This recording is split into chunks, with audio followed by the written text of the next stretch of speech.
Football rules can get wild. Think you know the game inside out?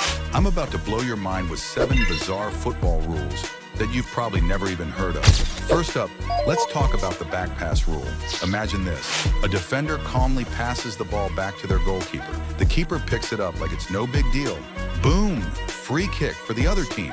Why? Because the moment a teammate deliberately passes the ball back with their foot, the keeper is banned from using their hands. Deliberately is the key word here. Accidental deflections don't count. Sounds simple, right? But even seasoned keepers mess this up, and the consequences can be brutal. Stick around because another rule coming up also targets goalkeepers, and this one is downright bizarre. Here's a sneaky loophole that can change the game.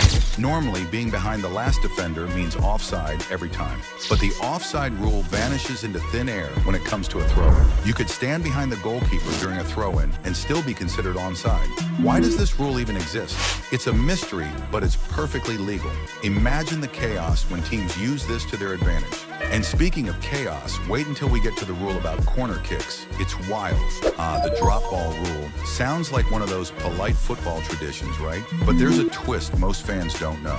If the game stops for something unusual, like a fan running onto the pitch or an injury, the restart isn't contested anymore.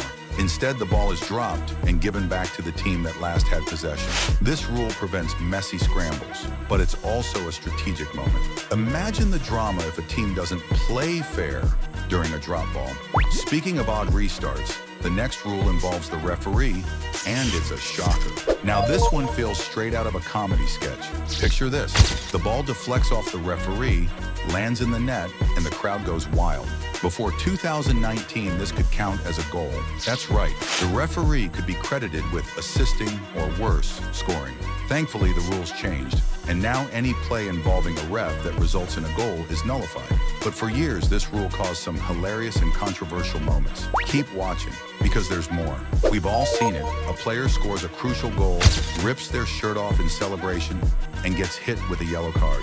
Yup, even if it's the match-winning goal, removing your shirt equals an automatic punishment. The referees call it unsporting behavior, but let's be real. Who hasn't wanted to let loose after a big goal? The worst part, it doesn't matter if it's a heartfelt message or a tribute. Rules are rules, no exceptions.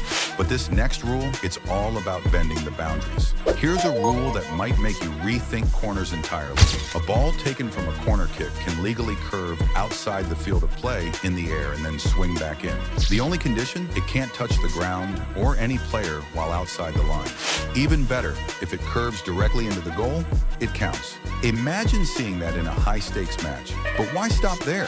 Wait until you hear about an extra-time substitution rule that most people don't even realize exists. Let's talk about the forced substitution rule. Think you only get 3 subs? Think again. If a match goes into extra time during certain tournaments, like FIFA competitions, you get an extra substitution. Most fans don't notice because this only happens in extra time.